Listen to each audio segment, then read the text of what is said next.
पवित्र पुस्तक जीने की राह, वीडियो नंबर 5 और पेज नंबर 32।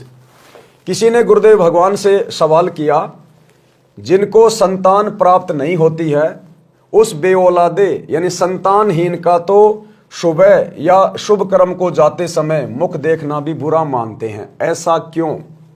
तो गुरुदेव ने उत्तर दिया है, यह संपूर्ण आध्यात्मिक ज्ञान के टोटे के कारण गलत धारणा है।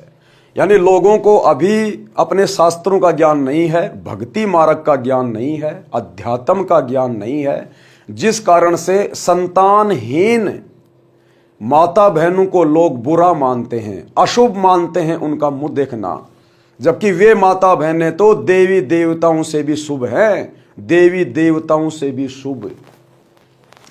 पाठक जन इसी पुस्तक के पेज नंबर 6 पर पढ़ें कि एक व्यक्ति के 4 पुत्र थे, उसको अधरंग हो गया तो किसी ने सेवा नहीं की। क्या उस आदमी के दर्शन इसलिए अच्छे हैं कि उसके संतान है? उसकी दुर्गति को कौन देखना अच्छा समझेगा? और ये तो आपको वर्तमान समय में आम समाज में हर गांव में आपको 1-2 घर ऐसे मिल जाएंगे जिनके 3-3 बेटे हैं, 4-4 बेटे हैं, अच्छी अच्छी नौकरियों पे हैं, बढ़िया धन कमाते हैं, और उनके माता पिता की गांव में दुर्गति हो रही है, दुर्गति। अब बताइए जिस माता बहन के संतान नहीं है वो अच्छी, या संतान होने के बाद भी जिनकी दुर्गति हो रही है वो अच्छे? तो केवल ज्ञान का टोटा है ये, ज्ञान का टोटा। अब बता रहे परमात्मा एक कथा के माध्यम से कि संतान वाले कितने सुखी हैं और जिनके संतान नहीं है वो अज्ञान के कारण भले अपने आप को दुखी मानते हैं, लेकिन उनके जैसा सुखी धरती पर कोई और नहीं है। कृतगनी पुत्र, कृतगनी बेटा बेटी वो होते हैं जो अपने माता पिता की आज्ञा में नहीं चलते, अपने माता पिता को दुखी करते हैं। जिस माँ ने उसको 9 महीने अपने गर्भ में रखा, अपना पेट चीर कर बाहर निकाला, जिस पिता ने पूरी जिंदगी उसका पालन पोषण किया, और अंत में यदि वो अपने माता पिता के उपकार को भुला दे, उनके साथ अच्छा व्यवहार ना करे, बुढ़ापे में उनकी सेवा ना करे, उनकी इज्जत का ध्यान ना रखे, उन बेटा बेटियों को कहते हैं कृतघ्नी बेटा बेटी, यानी महान निकम्मे, महान नीच। एक व्यक्ति के 2 पुत्र थे, फौज से सेवानिवृत्त था। एक फौजी था और उसके 2 बेटे थे, और फौजी फौज से रिटायरमेंट हो गया था। ध्यान से सुनना, एक व्यक्ति के 2 पुत्र थे, फौज से सेवानिवृत्त था, पेंशन बनी थी, पुत्र अलग अलग हो गए। छोटे पुत्र ने माता को अपने घर पर रख लिया क्योंकि बच्चे छोटे थे। छोटे वाले बेटे ने माँ को अपने घर पे रख लिया क्योंकि उसके बच्चे छोटे छोटे थे। माँ को नौकरानी की दृष्टि से, बाप को नहीं रखा, माँ को रखा कि माँ घर में रहेगी तो काम करेगी, बाप तो फिर भी ताश खेलने चला जाएगा, रिश्तेदारियों में घूमने चला जाएगा, लेकिन माँ नौकरानी की तरह काम करेगी, नौकरानी की तरह बच्चों की देखभाल करेगी। तो छोटे लड़के ने तो अपनी माँ को अपने पास में रख लिया, ये सोचकर कि माता उनकी देखरेख के लिए चाहिए थी। बड़े के बाटे पिता आ गया, और जो बड़े वाला बेटा था उसके हिस्से में आ गया पिता। पिता ने कहा कि मैं पेंशन के रुपये उसको दूंगा जिसमें रोटी खाऊंगा।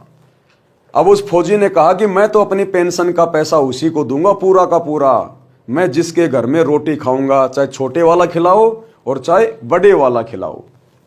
छोटा बेटा कहता था कि आधी आधी पेंशन बांट दिया कर। पिता ने मना कर दिया तो एक दिन पिता के सिर में लाठी मारी, पिता तुरंत मर गया। ये कहानियां आप जी बहुत सुनते होंगे भाई और बहनों, हर गांव में आपको एक आधा उदाहरण ऐसा मिल ही जाएगा कृतघ्नी बेटा बेटियों का। तो छोटे बेटे ने, जब उसके पिता ने आधी पेंशन नहीं दी तो छोटे बेटे ने अपने बाप के सिर में लठ मार दिया और वो फौजी साहब मर गया। वो फौजी, जिस फौजी के घर में जब वो लड़का पैदा हुआ था तो किस प्रकार से उसने खुशियां मनाई थी, उसने बैंड बाजे बजवाए थे, रिश्तेदार आए थे, जिम्मनवार किया था, गांव वालों को लड्डू जलेबियां खिलाई थी, उस बेटे को गोद में खिलाया करता था कि बड़ा होके मेरी सेवा करेगा, बड़ा होके मेरी सेवा करेगा। ये सेवा करी उस बेटे ने, अपने बाप के सिर में लठ मारा, बाप चला गया यमराज के पास। अब बताओ, जिन माता बहनों के संतान नहीं है वो सुखी, या जिनके संतान होकर भी कृतघ्नी हो गई वो माता पिता सुखी। पिता ने मना कर दिया तो एक दिन पिता के सिर में लाठी मारी, पिता तुरंत मर गया। लड़के को आजीवन कारावास की सजा हो गई, यानी उम्र कैद की सजा हो गई उस लड़के को। व्यक्ति को पुत्र प्राप्त होने के कारण उसके दर्शन शुभ माने जाते थे।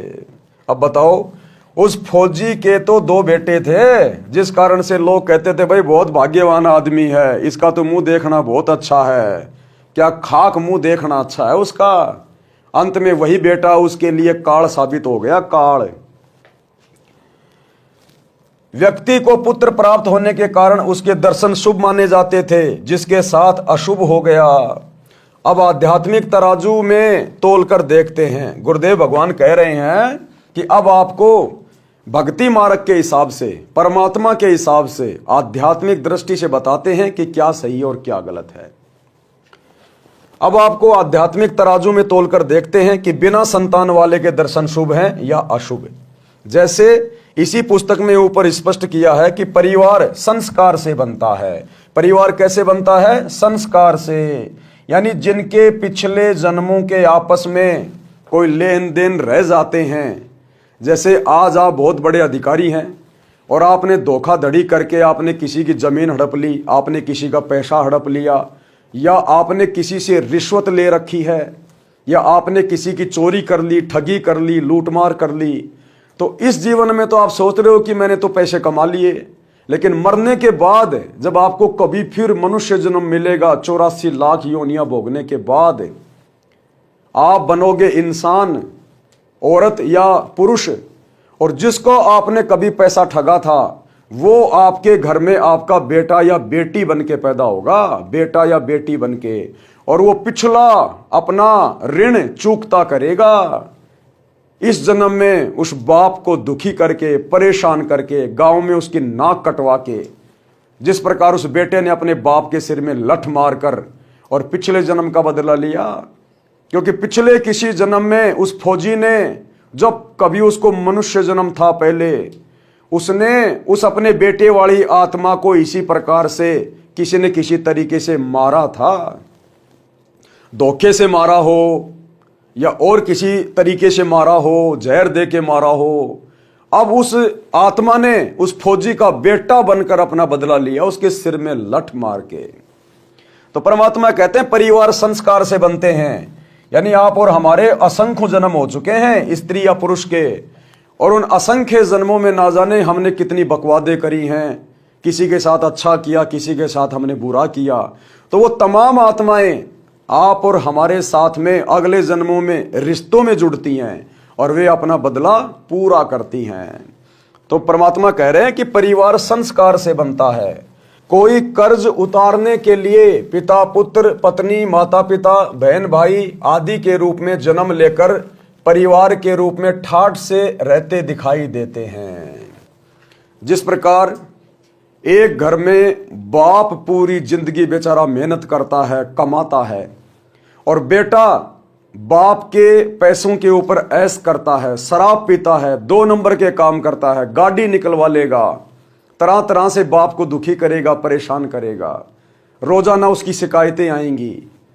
तो एक बेटा तो सारी जिंदगी बाप के पैसों पर ऐश करता है और बाप को दुखी भी करता है। क्यों?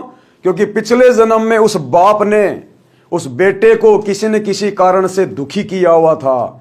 आज इस जन्म में वो बेटा अपना बदला लेने के लिए आया हुआ है। वो शत्रु है, शत्रु जिनको हम अपने बेटा बेटी मानकर सीने से लगा के फिरते हैं, वो तो अपना बदला लेने आया है।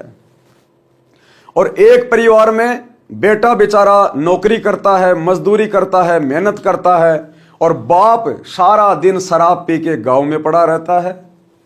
तो पिछले जन्म में उस बेटे ने उस बाप वाली आत्मा को इसी प्रकार से दुखी किया हुआ था। आज वो बेटा उस बाप के घर में जन्म लेकर और अपने बाप से दुख उठा रहा है। वो बाप सारा दिन शराब पीता है, गांव में घूमता है, कोई काम नहीं करता, और बेटा बेचारा मेहनत करता है, मजदूरी करता है। अब दुनिया तो सोचती है कि भाई छोरा बहुत अच्छा लेकिन बाप नालायक है, लेकिन दुनिया भक्ति मार्ग से अपरिचित है। पिछले जन्म में उस बेटे ने उस बाप के साथ ना जाने क्या क्या बुरा किया हुआ था, जिस कारण से वो बाप आज उस बेटे को दुखी करके अपना बदला ले रहा है। बदला, परमात्मा कहते हैं बदला कहीं न जात है भाई, 3 लोक के माही। श्री रामचंद्र जी ने त्रेता युग में बाली को धोखे से मारा था, और द्वापर युग में लाखों वर्ष बाद उसी बाली वाली आत्मा ने श्री कृष्ण जी के पैर में तीर मारकर और अपनी मृत्यु का बदला लिया।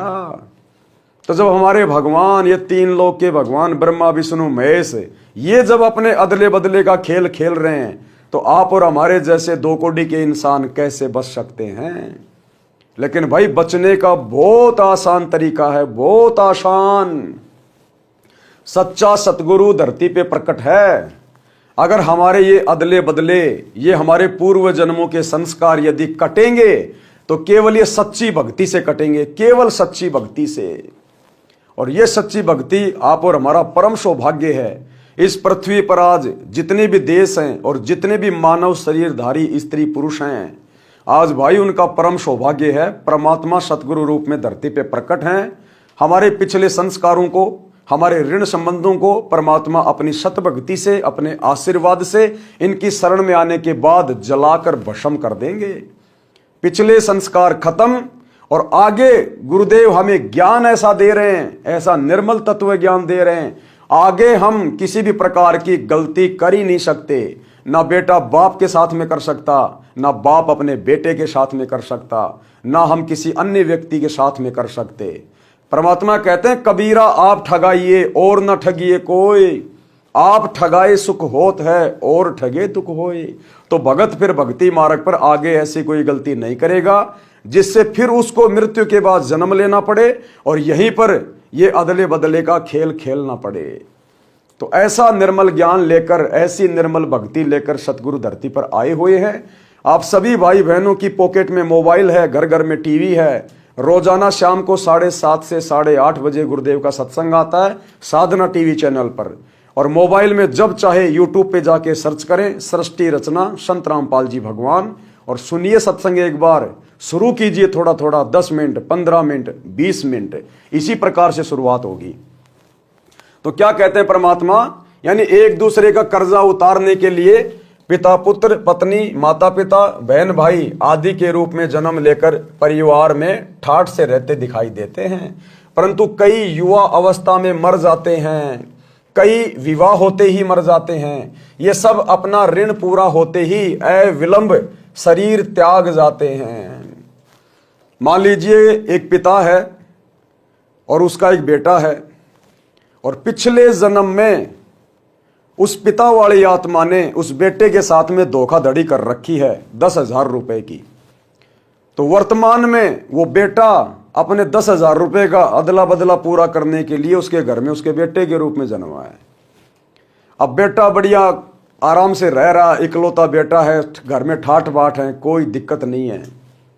और पिता ने अपने बेटे का विवाह रख दिया और अपने बेटे की बारात लेकर दुल्हन घर में लाने के लिए जा रहे हैं, और आप जी सुनते हैं कि रास्ते में दूल्हे की गाड़ी एक्सीडेंट हो जाती है, नहर में गिर जाती है, दूल्हा मर जाता है, दूल्हे के जीजाजी मर जाते हैं, 2-4 और मर जाते हैं। ये सब क्यों? किसने सोचा था कि ऐसा होगा? कौन चाहता है कि ऐसा हो? लेकिन फिर भी जबरदस्ती हो रहा है। ये हमारे संस्कार करवा रहे हैं, हमारे संस्कार, क्योंकि हमारे जन्म जन्मांतरों के संस्कार इस कदर बिगड़े हुए हैं, उनके ऊपर हमारा कोई जोर नहीं चलता। अब वो बेटा, जिस बेटे का पैसा पिछले जन्म में उसके बाप ने खाया था, आज वो बेटा अपने वो पैसे उस दिन पूरे कर चुका है जिस दिन उसकी मृत्यु हुई, गाड़ी एक्सीडेंट हुई और उसकी मौत हुई। वो लास्ट दिन था उसका वो कर्जा चूकती होने का। तो परमात्मा कहते हैं जैसे ही आत्मा अपना वो ऋण संस्कार पूरा कर लेती है, तुरंत शरीर छोड़कर चली जाती है। अब बाप रोएगा, परिवार रोएगा। अब आध्यात्मिक ज्ञान किसी को है नहीं, उसके पीछे का कारण किसी को पता है नहीं, और रोते रहते हैं फालतू में, याद करते रहते हैं उनको। अरे भैया, अब वो तुम्हें याद नहीं कर रहा, उसको तो पता भी नहीं कि मेरा बाप कौन था क्या नहीं था, वो तो नए शरीर में जा चुका है। और वो माता पिता पूरी जिंदगी रोते रहेंगे, हाय मेरा बेटा, हाय मेरा बेटा। वो बेटा किसी और का बदला देने गया होगा, या उसने खा रखा होगा तो अपना बदला लेने गया होगा। तो इस प्रकार का ये काल का षड्यंत्र है भाई और बहनों। इसने हमारे को परिवार के माध्यम से, बेटा बेटी, माता पिता, पति पत्नी, ये सब आपस में एक दूसरे के पिछले जन्मों के ऋण संबंधों के कारण वर्तमान में रिश्ते के रूप में जुड़े हैं।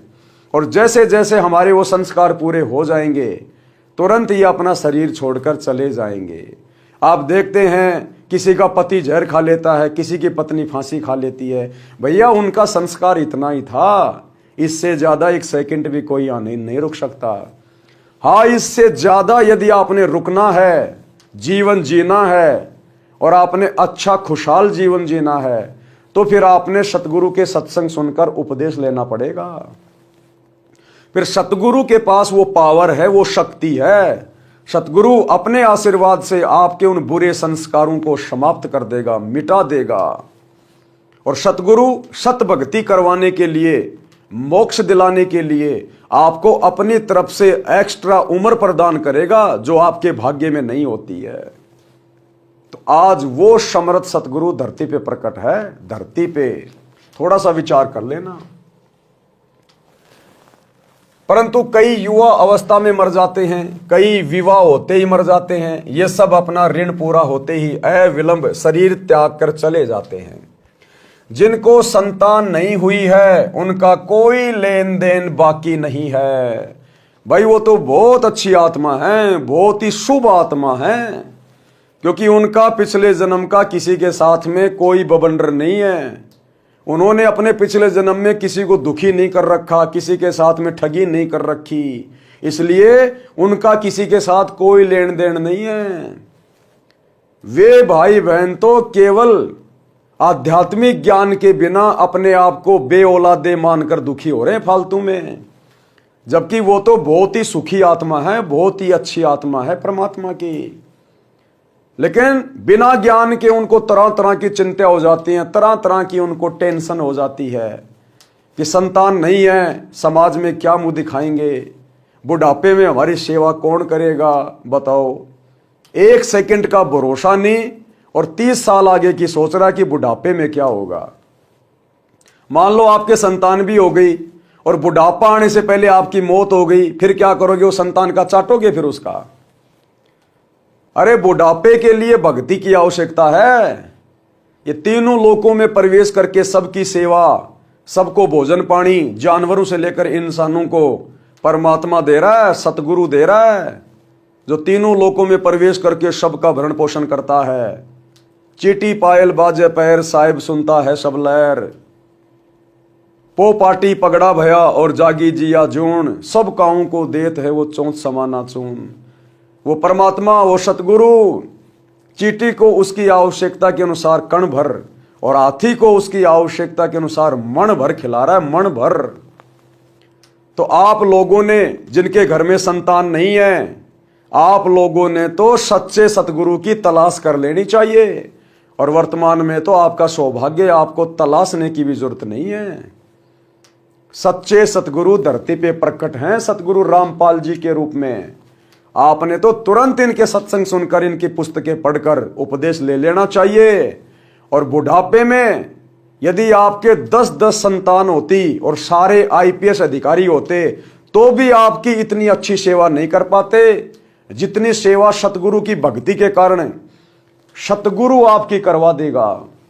सतगुरु सो छल छिद्र कर देता है अपनी आत्मा के लिए। सो छल छिद्र मैं करूं अपने जन के काज, और हिरणाकुश उदर उदारिया, नरसिंह जो धर लूं साज। जिस प्रकार अपनी प्यारी आत्मा भगत प्रहलाद को बचाने के लिए इसी परमात्मा ने, इसी सतगुरु ने नरसिंह रूप धारण करके और हिरण्यकशिपु की छाती फाड़ डाली थी। तो बुढ़ापे की चिंता नहीं होनी चाहिए फिर, अगर आप सतगुरु की शरण में आ गए तो। हाँ, यदि आप सतगुरु की शरण में नहीं है और आपके संतान भी नहीं है, तो भैया बुढ़ापे में फिर आपके दिन अच्छे होंगे या बुरे होंगे, फिर आपका संस्कार ही काम करेगा। इससे ज्यादा आपको कुछ नहीं मिलेगा। दुर्गति होनी है तो दुर्गति होगी, सदगति होनी है तो सदगति होगी आपकी। लेकिन यदि आप सतगुरु की शरण में आ जाएंगे और आपका कोई भी आगे पीछे नहीं है, भले आपकी संतान भी नहीं है और आपका पति मर गया या आपकी पत्नी मर गई, आप अकेले हैं, तो भी ये परमात्मा आपको अपने हाथों पे रखेगा। इस परमात्मा के भगत गुरुदेव प्रेरणा कर देते हैं। जो भगत भाई बहन भक्ति कर रहे हैं वे अपने घरों में लेके आ जाएंगे आपको और अपने माता पिता से भी उत्तम सेवा करेंगे आपकी। और ना जाने परमात्मा क्या क्या रास्ते निकाल देगा, अपनी आत्मा के क्या क्या रास्ते निकाल देगा। तो भाई और बहनों, हमने इन भ्रमणाओं से बाहर निकलना चाहिए। समाज की अपनी झूठी परंपराएं हैं और परमात्मा के भक्ति मार्ग के नियम कुछ अलग हैं। तो आप जी सतगुरु रामपाल जी के सत्संग सुनना शुरू करें और धीरे धीरे ज्ञान को समझें और तुरंत शरण ग्रहण कर लें। उसके बाद देखना आपका नारकीय जीवन कैसे परमात्मा स्वर्ग के समान सुंदर बना देगा, स्वर्ग के समान सुंदर। तो क्या कहते हैं परमात्मा, जिनको संतान नहीं हुई है उनका कोई लेन देन शेष नहीं है। वे यदि पूर्ण गुरु से दीक्षा लेकर, किससे? पूर्ण गुरु से दीक्षा लेकर। पूर्ण गुरु एकमात्र धरती पर सतगुरु रामपाल जी हैं, बाकी इस ब्रह्मांड में कोई दूसरा पूर्ण गुरु नहीं है। आपके श्री ब्रह्मा जी भी पूर्ण गुरु नहीं है, उनको भी पूर्ण ज्ञान नहीं है। ब्रह्मा विष्णु महेश भी जन्म और मरण में हैं, वे भी 84 लाख योनियों में जाते हैं, मां कष्ट उठाते हैं। पूर्ण गुरु की भूमिका स्वयं परमात्मा धरती पे प्रकट होकर निभाता है। तो आज इतना बड़ा सौभाग्य है पूरी पृथ्वी के मानव शरीरधारी स्त्री पुरुषों के लिए। जिनको संतान नहीं है उनका कोई लेन देन शेष नहीं है। वे यदि पूर्ण गुरु से दीक्षा लेकर भक्ति करें तो उन जैसा सौभाग्यवान कोई नहीं है। न किसी के जन्म की खुशी, न मृत्यु का दुख। ना तो इस काल के लोक में झूठी खुशी मनानी, क्योंकि संतान है ही नहीं तो काहे की खुशी मनाएंगे। संतान होती तो फिर संतान के भी संतान होती, फिर और उनके है ही नहीं तो काहे की झूठी खुशी मनाएंगे। संतान होगी तो फिर वो मर भी जाती है, माता पिता के आगे बड़ा दुख होता है। पोता पोती मर जाते हैं, बेटा बेटी मर जाते हैं। तो कहते हैं उन आत्माओं को तो यहां ना तो झूठा सुख सताएगा और ना ये दुख सताएगा। न किसी के जन्म की खुशी, न मृत्यु का दुख।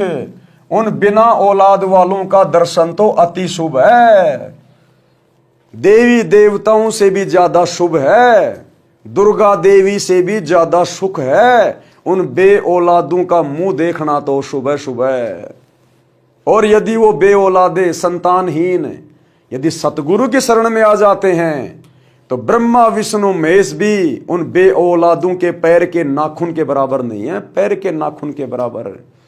क्योंकि सतगुरु के शरण में आकर वो अपना मोक्ष करवाएंगी, 84 लाख योनियों के महाकष्ट से बच जाएंगी। और ब्रह्मा विष्णु महेश जो वर्तमान में ऊपर बैठकर अपना संस्कार भोग रहे हैं, अभी उनको तो संस्कारवश 84 लाख योनियों में जाना है। तो शुभ कौन हुआ, जो गधे कुत्ते बनने से बच गए वो, या जो अभी आगे गधे कुत्ते बनेंगे वो। उन बिना औलाद वालों का दर्शन तो अति शुभ है। यदि भक्ति नहीं करते तो चाहे औलाद वाले हों और चाहे बे औलाद बिना संतान वाले, दोनों ही अपना जीवन नष्ट कर जाते हैं। यदि भक्ति करते हैं तो दोनों के दर्शन शुभ हैं। और यदि भक्ति करते हैं तो चाहे औलाद वाला हो चाहे बे औलाद वाला हो। भाई बे औलाद वाले के तो वैसे ही कोई संस्कार नहीं है, और औलाद वाला भी कोई है यदि सतगुरु की शरण में आ गया, और यदि उस औलाद वाले की औलाद उसके संस्कार वश यदि उसको कोई परेशानी में डालने वाली थी, उसको कोई दुख आना था अपने संतान की ओर से, कोई ऐसा संस्कार था पिछले जन्म का, तो सतगुरु की सत भक्ति से वो संस्कार भी काट दिया जाता है। वो बच्चे जो अपने पिता को दुखी करने थे या उन बच्चों की अकाल मौत होनी थी, सतगुरु की शरण में आने के बाद अंतर्यामी सतगुरु अपने भगत के उन संस्कारों को नष्ट कर देता है, काट देता है। जिस प्रकार डॉक्टर की शरण में जाने के बाद डॉक्टर अपनी गोली दवाई देकर, अपनी मेडिसिन देकर और उस व्यक्ति के रोग को काट देता है। तो सतगुरु आध्यात्मिक वैद्य है, आध्यात्मिक वैद्य। हमारे जन्म मरण के रोग को समाप्त करने वाला, हमारे कुसंस्कारों को काटने वाला।